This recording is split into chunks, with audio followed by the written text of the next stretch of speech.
গণঅভ্যুত্থানের প্রথম বার্ষিকীতে শহীদদের স্মরণে নানা আয়োজন। বিকেলে মানিক মিয়ায় ঐতিহাসিক জুলাই ঘোষণা।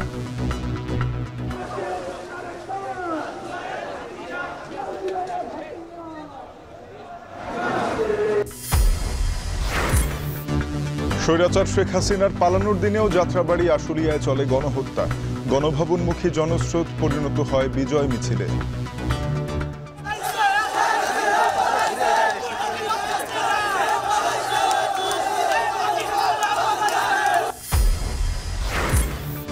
বৈষম্যহীন ও গণতান্ত্রিক রাষ্ট্র প্রতিষ্ঠায় কাজ করার আহ্বান প্রধান উপদেষ্টার। জুলাই যোদ্ধা শহীদ পরিবার নিয়ে ডিসিদের সম্মেলন। রাজনৈতিক মতবিরোধে যেন না ফিরে ফ্যাসিবাদ, সতর্ক থাকার আহ্বান তারেক রহমানের। জনগণের সরকার প্রতিষ্ঠার তাগিদ। রাষ্ট্র সংস্কার ও জুলাই হত্যাকাণ্ডের বিচারের অগ্রগতি নেই অন্তর্বর্তী সরকারের। জনগণের প্রত্যাশা পূরণে ব্যর্থ বলছে আন্তর্জাতিক গণমাধ্যম।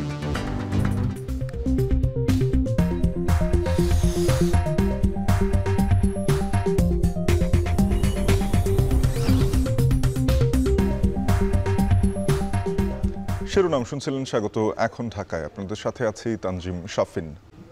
জুলাই গণঅভ্যুত্থানের প্রথম বার্ষিকী উপলক্ষে রাজধানীর পল্টনে সমাবেশ ও গণমিছিল করছে ঢাকা মহানগরী দক্ষিণ জামায়াতে ইসলামী। এ নিয়ে আরো খবর জানাতে সেখান থেকে যোগ দিচ্ছেন সহকর্মী নাজমুস সাকিব। সাকিব, সমাবেশের জনসমাগম কেমন দেখছেন? বক্তারা কি বলছেন জানাবেন।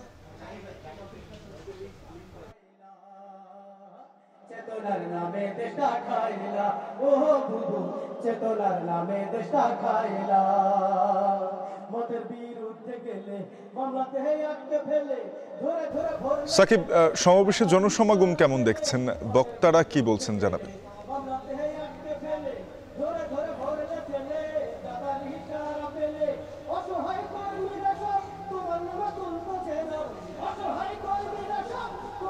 আজকে কিন্তু ঢাকা মহানগর দক্ষিণ জামাতের কিছুক্ষণ আগে কিন্তু সমাবেশটা শুরু হয়েছে এবং বিভিন্ন এলাকা থেকে দলে দলে মানুষজন কিন্তু পল্টনে যে মোড়ে সেখানে কিন্তু উপস্থিত হয়েছে এবং ইতিমধ্যে এখানে যারা কেন্দ্রীয় নেতৃত্ব তারা কিন্তু উপস্থিত হচ্ছেন এবং রাজনীতির সেক্রেটারি মিয়া গোলাম মোহাম্মদ তারা কিন্তু উপস্থিত হয়েছেন।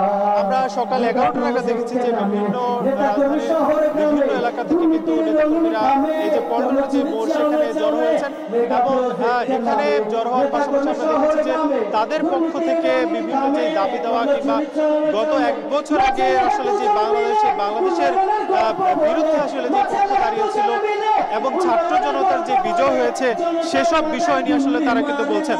আজকে এই যে স্বৈরাচারের পতন এবং জুলাই গণঅভ্যুত্থানের বর্ষপূর্তির যে উদযাপন, সেই উদযাপন কিন্তু করছে জামায়াতে ইসলামী এবং আমরা দেখতে পেয়েছি শুধুমাত্র কেন্দ্রীয় ভাবেই নয়, এর বাইরেও আসলে ঢাকা মহানগরের যে মহানগরগুলো আছে অর্থাৎ উত্তর, দক্ষিণ, পশ্চিম সহ যে এলাকাগুলো রয়েছে সেসব জায়গায় কিন্তু তারা নানাভাবে কর্মসূচি পালন করেছেন এবং এখান থেকে নেতাকর্মীরা যেটা বলছেন যে আসলে তারা এর ঠিক 1 বছর আগেও তারা এভাবে সভা, মিছিল, সমাবেশ যেগুলো আসলে করার কথা কিংবা নাগরিক যে অধিকার, রাজনৈতিক দলগুলোর যে অধিকার সেগুলো আসলে তারা করতে পারেননি। তবে 1 বছর পর এসে তারা এই যে মুক্ত বাতাস কিংবা গত 5 আগস্টের পরে তারা কিন্তু সেগুলো আসলে করতে পারছেন। ফলে আজকে তারা কিন্তু এখানে নির্বিঘ্নভাবে এসেছেন এবং গত 1 বছর যাবত তারা কিন্তু আসলে জামায়াতে ইসলামী বলছে যে তারা ঠিক নির্বিঘ্নভাবেই কিন্তু আসলে তাদের দলীয় যে কার্যক্রম সেটা পরিচালনা করছেন এবং সেই উদযাপন করতে আসলে দলে দলে দলটির যারা নেতাকর্মী আছেন তারা কিন্তু পল্টন মোড়ে হাজির হয়েছেন। আমরা দেখতে পেয়েছি যে একেবারে পল্টনের যেই মোড় রয়েছে অর্থাৎ নজরুল ইসলাম সরণি, সেই সরণি থেকে শুরু করে একেবারে পল্টনের যে নয়া পল্টন, সেই নয়া পল্টনের কাছাকাছি পর্যন্ত নেতাকর্মী ছড়িয়ে গিয়েছে। একটু জানিয়ে রাখতে চাই, আজকে সকাল নাগাদ কিন্তু জামায়াতে ইসলামীর যেই ঢাকা মহানগর উত্তর রয়েছে সেই উত্তরের নেতাকর্মীরা মহাখালীতে একটি সমাবেশ এবং গণমিছিলের আয়োজন করেছে। তার এই অংশ হিসেবে আমরা ঠিক তার 1 ঘন্টা পরপরই দেখেছি ঢাকা মহানগর দক্ষিণের যারা নেতাকর্মীরা আছেন তারা একটি আয়োজন করেছেন গণমিছিল এবং সমাবেশের। এখন সমাবেশ চলছে প্রায় ঘন্টাখানেক যাবত এবং এই যে পল্টন থেকে কিছুক্ষণ পরই আসলে সেক্রেটারি জেনারেল বক্তব্যের পর পল্টন থেকে কিন্তু মিছিলটি শাহবাগে যে শেষ হওয়ার কথা। যদিও আমরা দেখতে পেয়েছি যে এখনো পর্যন্ত দলের বিভিন্ন নেতাকর্মীরা তারা কিন্তু এখানে এসে উপস্থিত হয়েছেন এবং এখনো পর্যন্ত নানা ধরনের স্লোগান এবং মিছিল নিয়ে তারা কিন্তু এখানে উপস্থিত হয়েছেন এবং বলাই যায় যে সব মিলিয়ে প্রায় ঘন্টাখানেকের মধ্যে তাদের যে মিছিলটি শেষ হওয়ার কথা। এই ছিল পল্টন থেকে সবশেষ। গণঅভ্যুত্থানের বর্ষপূর্তিতে পল্টনে সমাবেশ করছে ঢাকা মহানগর দক্ষিণ জামায়াতে ইসলামী, সেখান থেকে জানাচ্ছিলেন সহকর্মী নাজমুস সাকিব। জুলাই গণঅভ্যুত্থান দিবস উপলক্ষে রাজধানীর মানিক মিয়া এভিনিউয়ে রয়েছে দিনব্যাপী নানা আয়োজন। এখান থেকেই জুলাই ঘোষণাপত্র প্রকাশ করবেন প্রধান উপদেষ্টা ডক্টর মোহাম্মদ ইউনূস। এ নিয়ে আরও জানাতে সেখান থেকে যোগ দিচ্ছেন সাজিদ আরাফাত। সাজিদ, দিনব্যাপী নানা আয়োজনের কথা আমরা জানি, অনুষ্ঠান শুরু হয়েছে কিনা জানাবেন।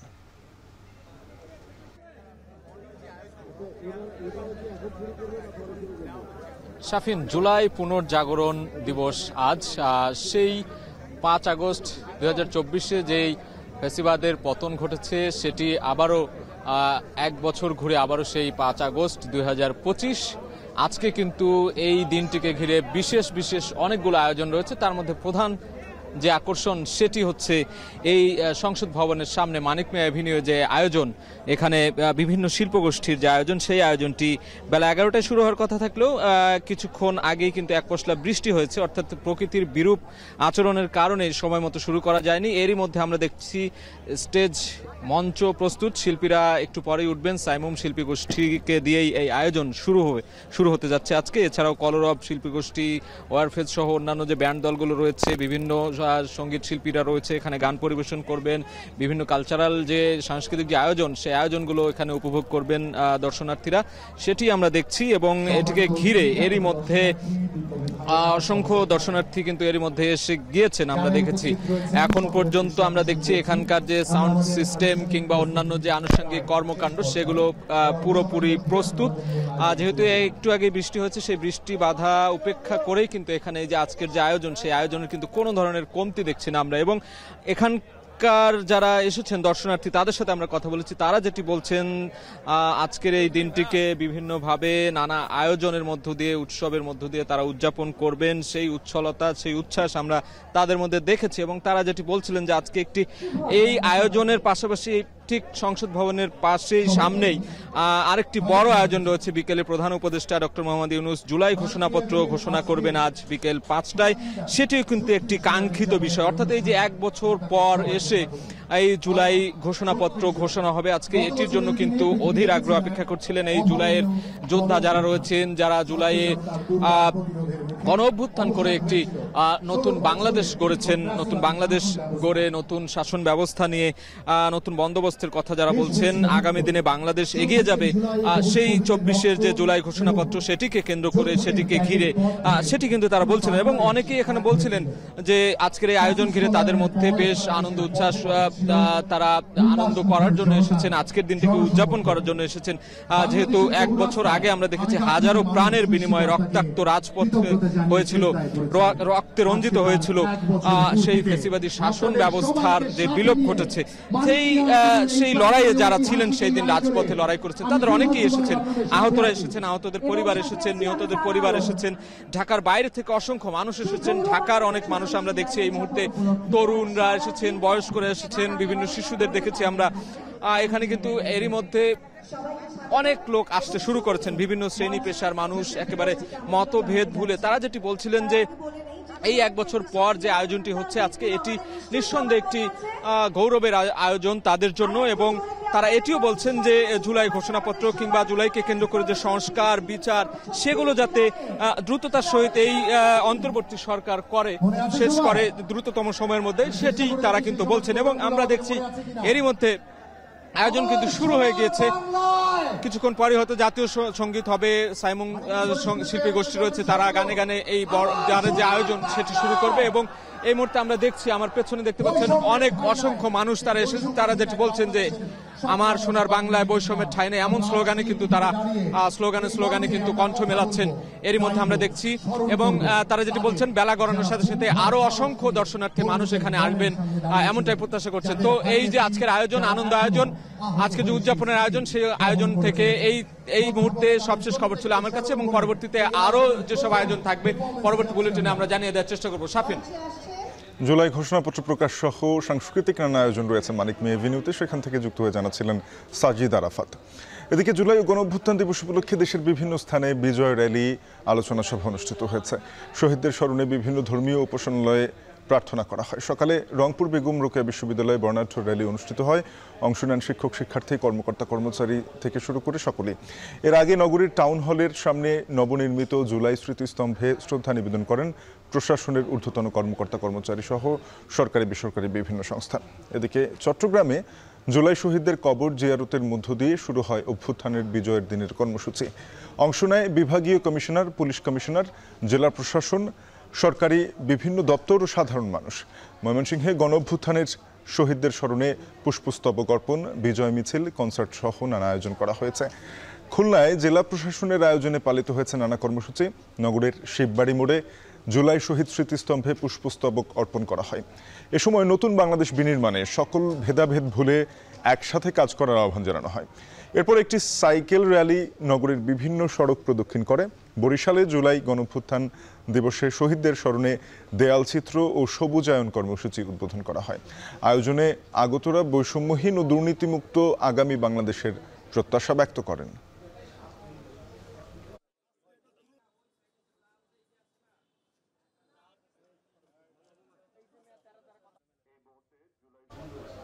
প্রধান উপদেষ্টা ডক্টর মোহাম্মদ ইউনূস বলেছেন, 2024 সালের উত্তাল জুলাই ছিল বাংলাদেশের ইতিহাসে এক সংকটময় অধ্যায়, যা 16 বছরের পুঞ্জীভূত ক্ষোভের বহিঃপ্রকাশ। জুলাই গণঅভ্যুত্থান দিবস উপলক্ষে দেশ জুড়ে জুলাই যোদ্ধা ও শহীদ পরিবারের সঙ্গে জেলা প্রশাসনের আয়োজনে ভার্চুয়ালি যুক্ত হয়ে ভিডিও বার্তায় কথা বলেন তিনি। প্রধান উপদেষ্টা বলেন, তরুণরা 16 বছর ধরে ক্রমাগত হতাশায় নিমজ্জিত ছিল। চাকরি ঘিরে তৈরি হয়েছিল দুর্নীতি, স্বজনপ্রীতি ও তদবির বাণিজ্য। এ সময় মানবিক, বৈষম্যহীন ও গণতান্ত্রিক রাষ্ট্র প্রতিষ্ঠায় সবাইকে ঐক্যবদ্ধ হওয়ার আহ্বান জানান প্রধান উপদেষ্টা। 2024 সালের উত্তাল জুলাই ছিল বাংলাদেশের ইতিহাসে এক সংকটময় অধ্যায়, 16 বছরের পুঞ্জীভূত ক্ষোভের বহিঃপ্রকাশ। সরকারি চাকরিতে বৈষম্যমূলক কোটা পদ্ধতি, যেটা মূলত ছিল দুর্নীতি ও স্বজনপ্রীতির আরেকটা হাতিয়ার, এর বিরুদ্ধে তরুণ সমাজ দীর্ঘদিন ধরে প্রতিবাদ বিক্ষোভ করলেও ফ্যাসিবাদী শাসকের টনক নড়েনি।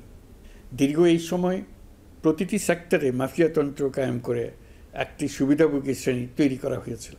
এই ভয়াবহ পরিস্থিতিতে 24 জুলাইয়ে দেশের ছাত্র সমাজ, তরুণ প্রজন্ম, সাধারণ মানুষ সবাই একত্রিত হয় এক নতুন দিনের প্রত্যাশায়। জুলাই গণঅভ্যুত্থান দিবসে আমি জাতির সূর্য সন্তান জুলাই শহীদদের গভীর শ্রদ্ধার সঙ্গে স্মরণ করছি।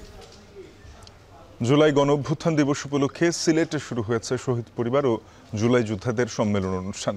অনুষ্ঠানে উপস্থিত আছেন বিভাগীয় কমিশনার, জেলা প্রশাসক, পুলিশ কমিশনার সহ প্রশাসনের নেতৃস্থানীয় ব্যক্তিবর্গ।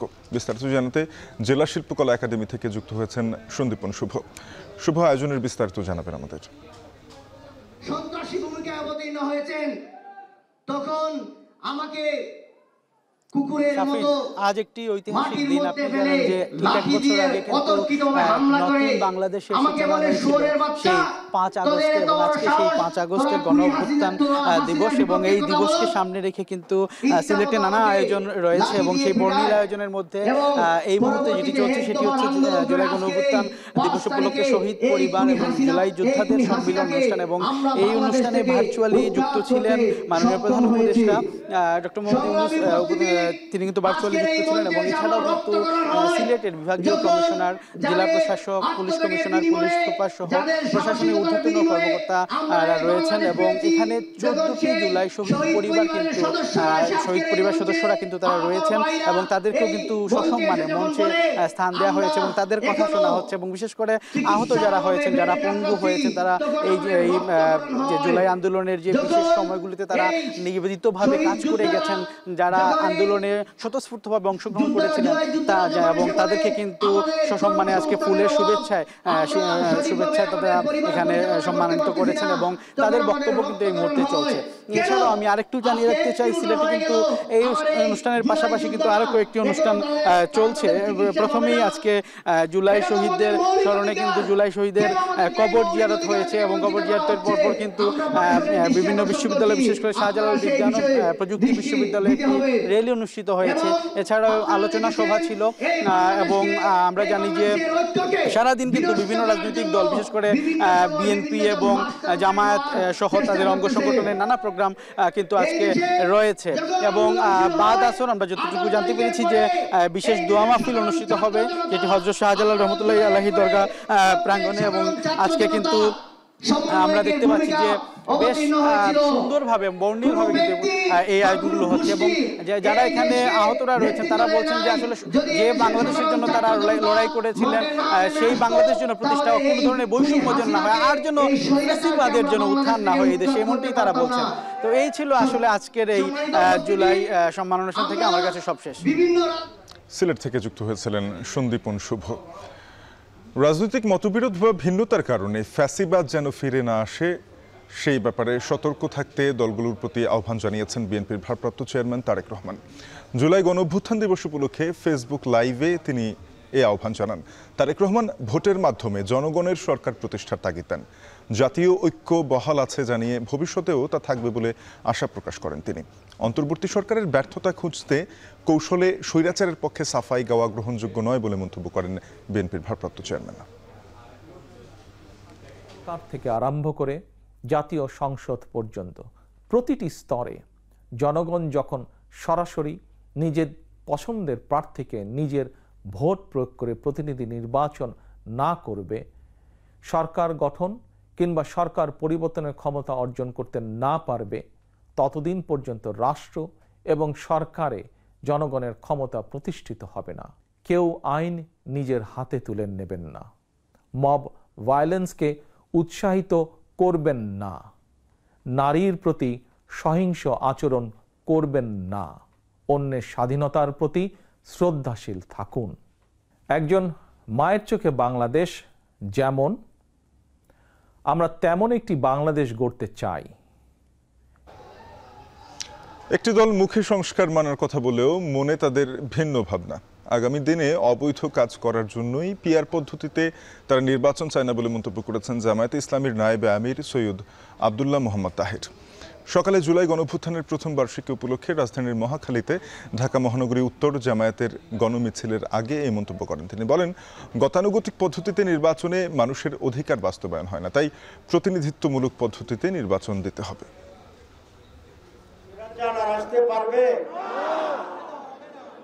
এই কোড মানুষ ছিঁড়ে ফেলেছে। যারাই নতুন করে স্বৈরাচার হওয়ার চেষ্টা করছে তাদেরকেও মানুষ আসতে দেবে না ইনশাআল্লাহ। বাংলাদেশ জামাত ইসলামী সামনের দিকে তাকে বাংলাদেশকে নিয়ে যেতে চায়, অগ্রসরমান করতে চায়। যে নেতা পিআর বুঝে না, তাহলে সারা দুনিয়ার তিনি কোনো খবর রাখেন না। এরকম নেতা রাজনীতি করা ঠিক না। ফ্যাসিবাদের পতন জুলাই গণঅভ্যুত্থান দিবস উপলক্ষে শোভাযাত্রা শেষে ঢাকা বিশ্ববিদ্যালয়ে সমাবেশ করছে ছাত্র শিবির। সেখানে আছেন সহকর্মী মিয়া আমিরুল, তার সাথে যোগ দিচ্ছে। আমিরুল, সমাবেশে অংশ নিয়ে নেতাকর্মীরা কি বলছেন জানাবেন আমাদেরকে।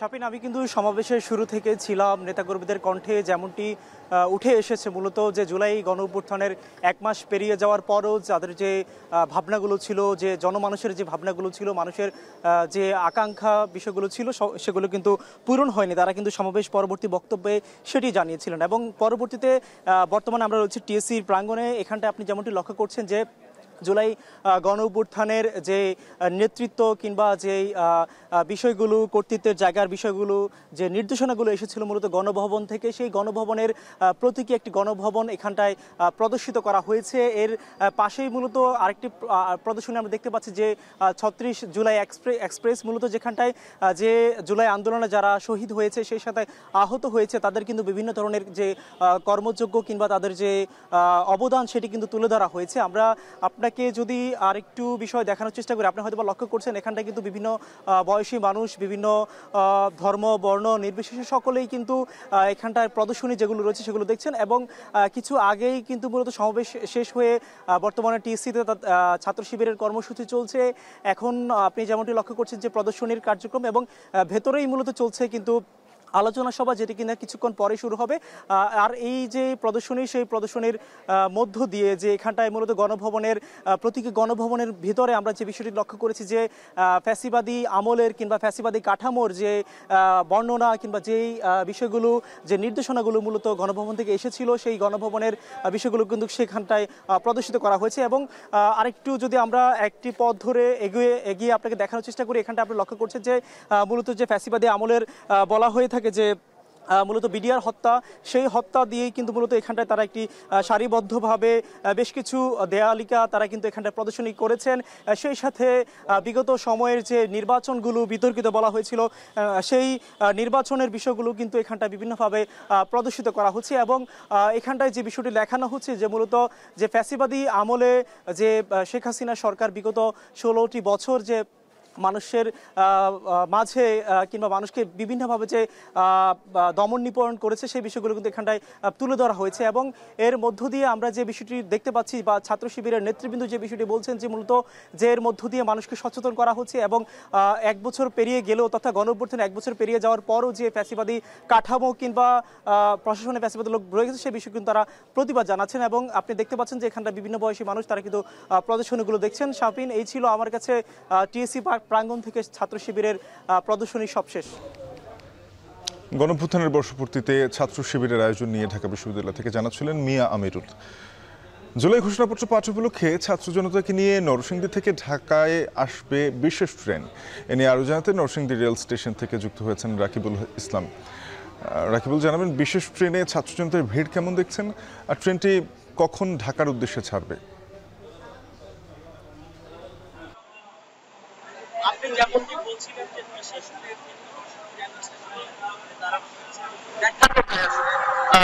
ছাত্র জনতার স্টেশনে কিন্তু সকাল 11:30 নাগাদ ট্রেনটি থাকার কথা থাকলেও কিন্তু কিছুটা বিলম্বে এসে এখানে পৌঁছেছে এবং দুপুর 12টার মধ্যে একটু ফিরে যাওয়ার কথা থাকলেও কিন্তু এখনো পর্যন্ত ফিরে যায়নি। সাধারণ মানুষ, ছাত্র জনতা কিন্তু এখানে রয়েছেন, তারা আসলে নিজেদের মতো করে পরিকল্পনা করছেন, কথা বলছেন। আরো অনেকেই আসছেন, স্টেশন মাস্টারের সাথে কথা হয়েছে কর্তৃপক্ষের সাথে। তারা যেমনটি বলছিলেন যে অল্প কিছুক্ষণের মধ্যেই ট্রেনটি নরসিংদী থেকে ঢাকার উদ্দেশ্যে ছেড়ে যাবে।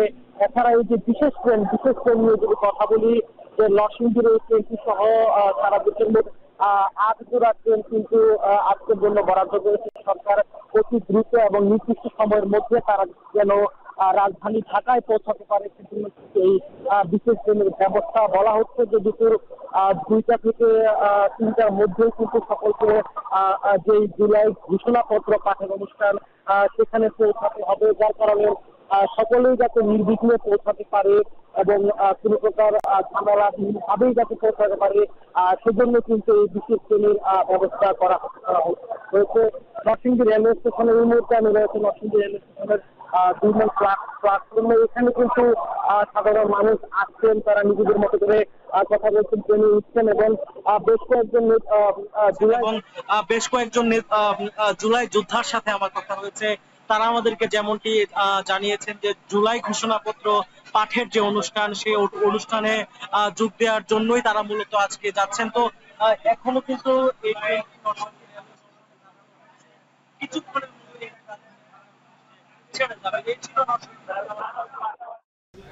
জনরোষ, তিরস্কার আর ঘৃণা সঙ্গী করে হাজারো শহীদের রক্ত মারিয়ে 1 বছর আগে এদিনে দেশ ছেড়ে পালিয়েছিলেন শেখ হাসিনা। সেদিন গণভবনে দখল নিয়েছিল ছাত্র জনতা, একদিকে ছিল বিজয় মিছিল, অন্যদিকে ছিল নৃশংসতা। শেখ হাসিনার দেশ ছাড়ার পরেও যাত্রাবাড়ি আশুলিয়াতে চলে গণহত্যা। রক্তে লেখা সেই 34 জুলাই নিয়ে আরও জানাবেন সিফাত শাহরিয়ার।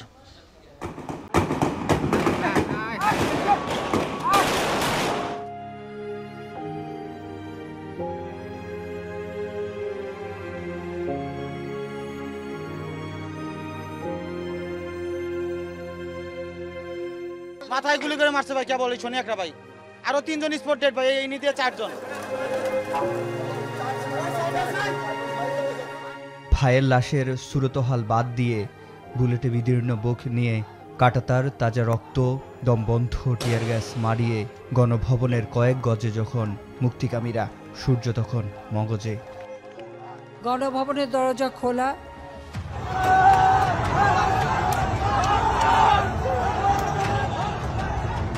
এক সময়ের দুর্দণ্ড প্রতাপ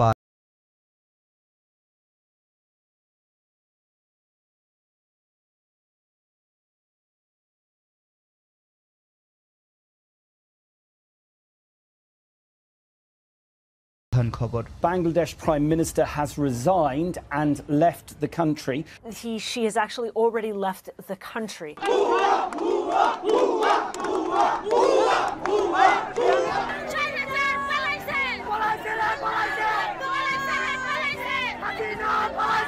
বিদ্রোহ রূপ নিল বিজয়ে। হাজার থেকে লাখে গণভবন, সংসদ ভবন, রাজপথ তখন মানুষের। টানা ১.৫ যুগের নির্যাতিতদের ক্ষোভের বহিঃপ্রকাশ ঘটে মুহূর্তেই। অনেক দিন যাবৎ থেকে যে আন্দোলন, যে সংগ্রাম চলছিল, তারপরে এক দফার যে দাবি, সেটি সবশেষ আদায় হলো এবং সাধারণ যে মানুষ রয়েছে, সর্বস্তরের মানুষ, তারা এখানে এসে যুক্ত হয়েছে। আর ৭১-এ মুক্তিযুদ্ধ করতে পারি নাই, ২০২৪ সালে মুক্তিযুদ্ধের বিজয় হওয়ার পরে যে আনন্দটা, সেই আনন্দটা পাচ্ছি। আমরা যেটি দেখছি, সাধারণ যে মানুষ, ছাত্র জনতা সকলে এসে এই গণভবনে এবং এই যে ভেতরে প্রবেশ করছে। অনেকদিন ধরে গণভবনের সামনে দিয়ে হাঁটার অধিকার হারিয়ে ফেলেছিলাম। এখন দেখলাম যে তুমি আমার অধিকারকে গলায় চেপে ধরেছো। হ্যাঁ, সেই অধিকার কিভাবে আদায় করতে হয় আমার ছোট ছেলেরা দেখিয়ে দিয়েছে। সেখানে চলে গেছে, খুব স্বৈরাচারী করছে। আমরা চাই এবার সুষ্ঠু শাসন আবার প্রতিষ্ঠিত হোক।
অন্য প্রান্ত সাভার আশুলিয়ায় রাত পর্যন্ত শুধু গুলিবর্ষণ আর হত্যাই হয়নি, ৬ জনের লাশ পুড়িয়ে দেওয়ার মতো নৃশংসতার সাক্ষী হয় দেশ।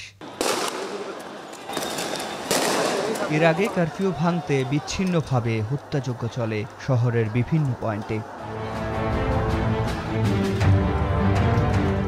শানখারপুলের সকাল ছিল বেশি বীভৎস। নিকট দূরত্ব থেকে নগ্ন হামলা চলে সেখানে।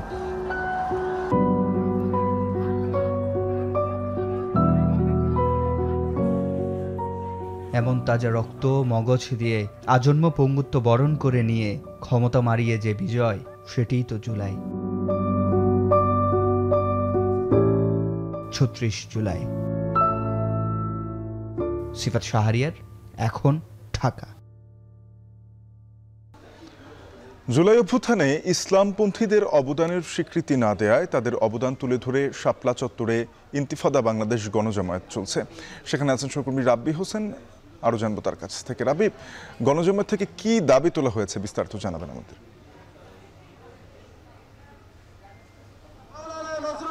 আজকে জুলাই গণঅভ্যুত্থান দিবসে এসে এই যে জুলাই আগস্টের গণঅভ্যুত্থানে ইসলামপন্থী যারা রয়েছেন, মাদ্রাসার শিক্ষার্থী, মসজিদের ইমাম এবং তৌহিদি জনতা যারা এই গণঅভ্যুত্থানে ভূমিকা রেখেছেন, তাদেরকে স্বীকৃতি না দেওয়ার একটা প্রতিবাদ তারা জানাচ্ছেন এবং আজকে তাদেরকে স্বীকৃতি দেওয়ার দাবি নিয়ে এখানে এই গণজমায়েত হয়েছেন ইন্তিফাদা বাংলাদেশ।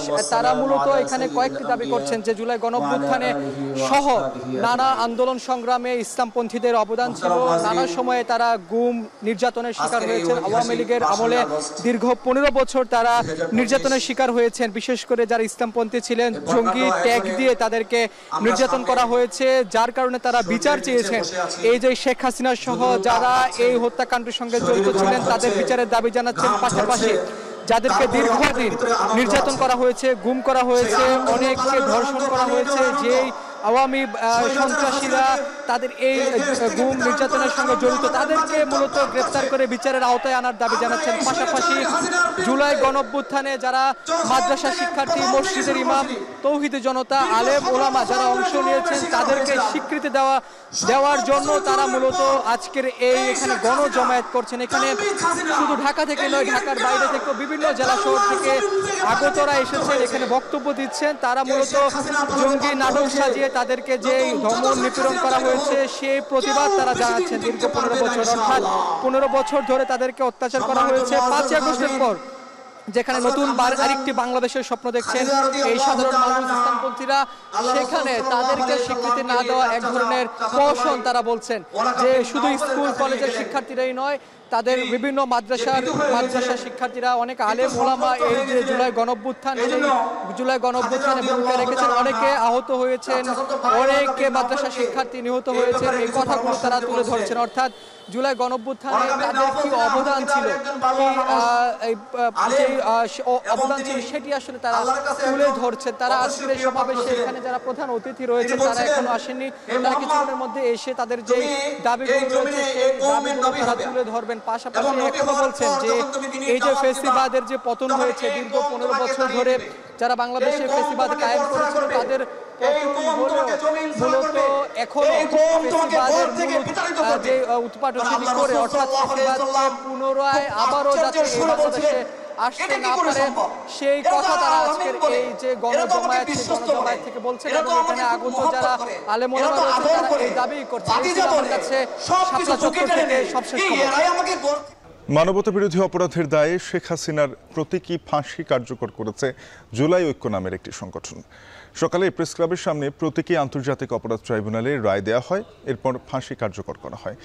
যেখানে শেখ হাসিনার শাসনামলে গুম, খুন থেকে শুরু করে লগি বৈঠা, শাপলা গণহত্যা, বিতর্কিত আন্তর্জাতিক অপরাধ ট্রাইব্যুনাল ও 24-এর গণহত্যা সহ সমস্ত অপকর্মের চিত্র প্রদর্শনীর মাধ্যমে তুলে ধরা হয়। দ্রুত সময়ের মধ্যে রাষ্ট্র শেখ হাসিনার বিচার শেষ করা এবং তাদের দেশে ফিরিয়ে এনে শাস্তি নিশ্চিত করার দাবি জানান ছাত্র জনতা।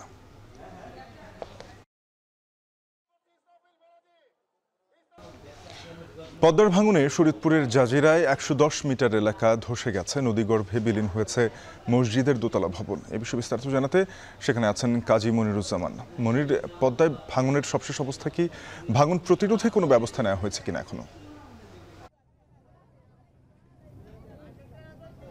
শাফিন, গত 1 মাস ধরে কিন্তু পদ্মার ভাঙন অব্যাহত রয়েছে। আজ সকালেও কিন্তু ভাঙন তীব্র হয়েছে। আমরা দেখছি যে নদীতে স্রোত বৃদ্ধি পায়, ভাঙন তীব্র হয়, কিন্তু সকাল থেকেই পদ্মা সেতুর যে ভাটিতে আলমখার কান্দি রয়েছে সেই আলমখার কান্দি এলাকার কিন্তু 110 মিটার নদীগর্ভে বিলীন হয়েছে এবং এর প্রভাবে কিন্তু এই এলাকার মানুষের মধ্যে আতঙ্ক সৃষ্টি হয়েছে। এবং এখানে যে একটি মসজিদ ছিল আলমখার কান্দি জামে মসজিদ, যেটি দোতলা ভবন, সেই মসজিদটিও কিন্তু ভাঙনের কবলে পড়ে বিলীন হয়েছে।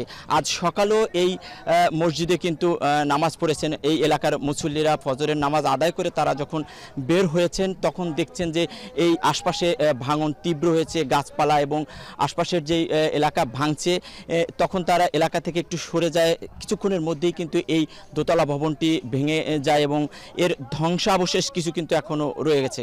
এই মুহূর্তে ভাঙন থেমেছে এবং ভাঙন থামার পরে কিন্তু পানি উন্নয়ন বোর্ডও তারা কিন্তু কাজ শুরু করেছে। আমরা দেখছি যে যখনই ভাঙন শুরু হয় এবং পানি উন্নয়ন বোর্ড কিন্তু তাৎক্ষণিকভাবে সেখানে কাজ শুরু করে, তারা জিও ব্যাগে বালি ভর্তি জিও ব্যাগ ফেলে কিন্তু ভাঙন প্রতিরোধের চেষ্টা করেন, কিন্তু সেই চেষ্টা কিন্তু আমরা দেখছি যে থাকছে না, সেই চেষ্টা ব্যাহত হচ্ছে। কিছুক্ষণ পর পরে সেই ভাঙনের ফলে কিন্তু বালু ভর্তি জিও ব্যাগ নিয়ে ভেঙে যাচ্ছে, বা এই বালু ভর্তি জিও ব্যাগও কিন্তু ভাঙন রক্ষা করতে পারছে না। মানুষ আতঙ্কিত হচ্ছে। আমরা দেখছি সকাল থেকেই এই এলাকায় যারা স্থানীয় বাসিন্দা ছিলেন তারা কিন্তু ঘরবাড়ি গাছপালা সরিয়ে নিচ্ছেন এবং তাদের মালামাল নিয়ে নিরাপদ আশ্রয়ের সন্ধানে যাচ্ছেন। একটু জানিয়ে রাখি শাফিন, পদ্মা সেতুর ভাটিতে 2 কিলোমিটার একটি প্রতিরক্ষা বাঁধ নির্মাণ করেছিলেন বিবিএ। সেই বাঁধটি কিন্তু শুরু থেকেই একটি ঝুঁকিপূর্ণ বাঁধ ছিল, এমনটা কিন্তু পানি উন্নয়ন বোর্ড বলছিলেন। এরপর থেকেই কিন্তু দেখা যাচ্ছে যে এই বছর বর্ষার সময় ভাঙন শুরু হয়। জুনের 7 তারিখ থেকে যে তীব্র ভাঙন, সেই ভাঙনের ফলে এই এলাকার প্রায় 280টি স্থাপনা কিন্তু সরিয়ে নেওয়া হয়েছে এবং নদীগর্ভে 40টির মতো স্থাপনা কিন্তু বিলীন হয়েছে, এমনটা কিন্তু এখানকার স্থানীয়রা আমাদেরকে জানিয়েছেন। আমরা যতটা দেখছি যে এখানে একটি বাজার রয়েছে, সাত্তার মাদবর বাজার, সেই বাজারটিও কিন্তু এখন হুমকির মধ্যে। সেই বাজারের প্রায় 35টি দোকান সরিয়ে নেওয়া হয়েছে এবং এখনও প্রায় 200 দোকান প্রতিষ্ঠান রয়েছে, ব্যবসা প্রতিষ্ঠান রয়েছে, সেগুলো হুমকির মুখে। এই 2 কিলোমিটার বাঁধ ছাড়াও কিন্তু এর পরবর্তী যে উকিল উদ্দিন মুন্সি কান্দি এবং পৈলান মোল্লা কান্দি, সেই কান্দিতেও কিন্তু ভাঙন দেখা দিয়েছে এবং সেখানকার মানুষ কিন্তু তাদের ঘরবাড়ি এবং মালামাল নিয়ে অন্যত্র সরে যাচ্ছেন, এমনটা আমরা দেখছি। তো যেমন ভাঙন আছে, পানি উন্নয়ন বোর্ডও কিন্তু কাজ করছে, তবে সেই কাজ তেমন কাজে আসছে না, এমনটা আমরা দেখছি। শাফিন। জুলাই গণঅভ্যুত্থানের 1 বছর পর প্রশ্ন উঠেছে অন্তর্বর্তী সরকারের সফলতা ও ব্যর্থতা নিয়ে। গেল 1 বছরেও আন্দোলনে নিহতদের হত্যাকাণ্ডের বিচারের তেমন অগ্রগতি না থাকায় হতাশ তাদের স্বজনরা। সরকার রাজনৈতিক দলগুলোর চাপে জুলাই সনদ ও নির্বাচনের দিকে বেশি মনোযোগী বলে মত বিশ্লেষকদের। এছাড়াও সরকার সাধারণ জনগণের সেন্টিমেন্ট বুঝতেও ব্যর্থ বলে প্রচার করছে আল জাজিরা, রয়টার্স সহ আন্তর্জাতিক সংবাদ মাধ্যমগুলো। জাহানারা ভূঁইয়া জানাবেন আরও।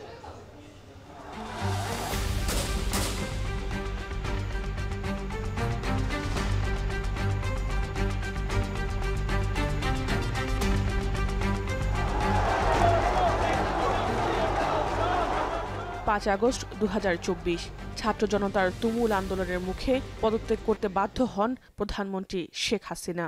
অবসান ঘটল দীর্ঘ 15 বছরের স্বৈরশাসনের। এর 3 দিনের মাথায় নোবেলজয়ী অধ্যাপক ডক্টর মোহাম্মদ ইউনূসের নেতৃত্বে গঠিত হল বাংলাদেশের অন্তর্বর্তী সরকার। যে সরকারের কাছে জনগণের প্রত্যাশা ছিল অনেক। রাষ্ট্রযন্ত্রকে নতুন করে সাজিয়ে সোনার বাংলা উপহার দেবেন তিনি।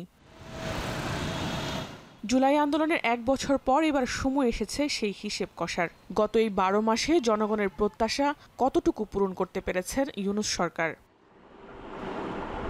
আন্দোলনে নিহতদের সুষ্ঠু বিচারের দাবি ছিল এই সরকারের কাছে অন্যতম প্রত্যাশা, যা করতে ব্যর্থ হয়েছেন বলে অভিযোগ নিহতের পরিবারের সদস্যসহ মানবাধিকার কর্মীদের।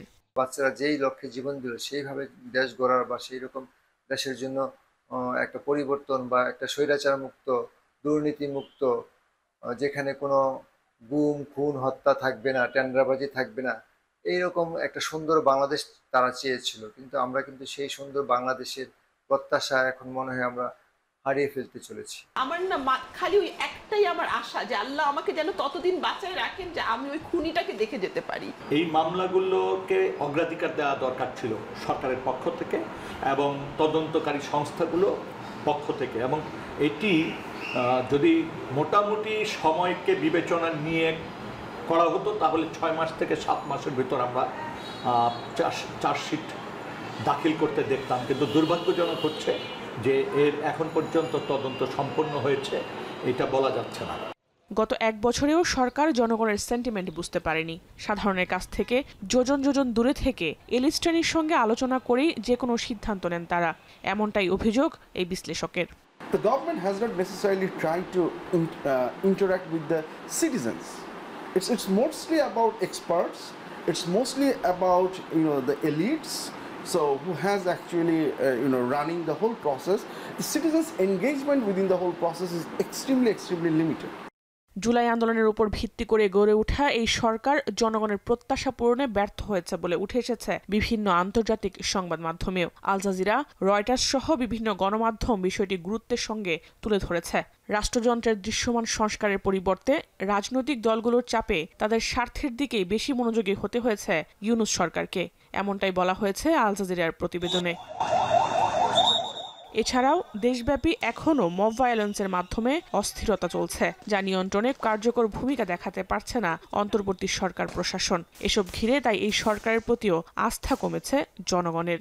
So if the nasty politics continues, I see no chance of consensus. I see back to confrontational politics. That's the most pessimist scenario. Hopefully, at one end, the most optimistic scenario, on the other hand, the most pessimistic scenario. এই বিশ্লেষকের মতে একটি হতাশার অধ্যায়ের পর আরেকটি হতাশার অধ্যায় শুরু হয়েছে বাংলাদেশে। জাহানারা ভুঁইয়া, এখন। শেষ করব এখন ঢাকা, তার আগে শিরোনামগুলো অনেকবার জানাবো।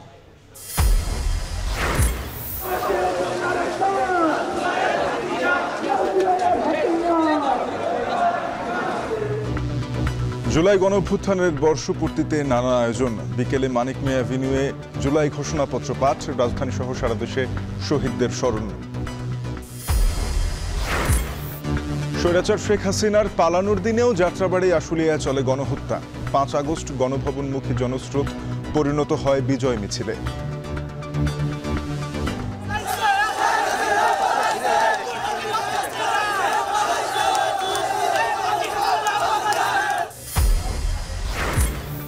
বৈষম্যহীন ও গণতান্ত্রিক রাষ্ট্র প্রতিষ্ঠায় কাজ করার আহ্বান প্রধান উপদেষ্টার।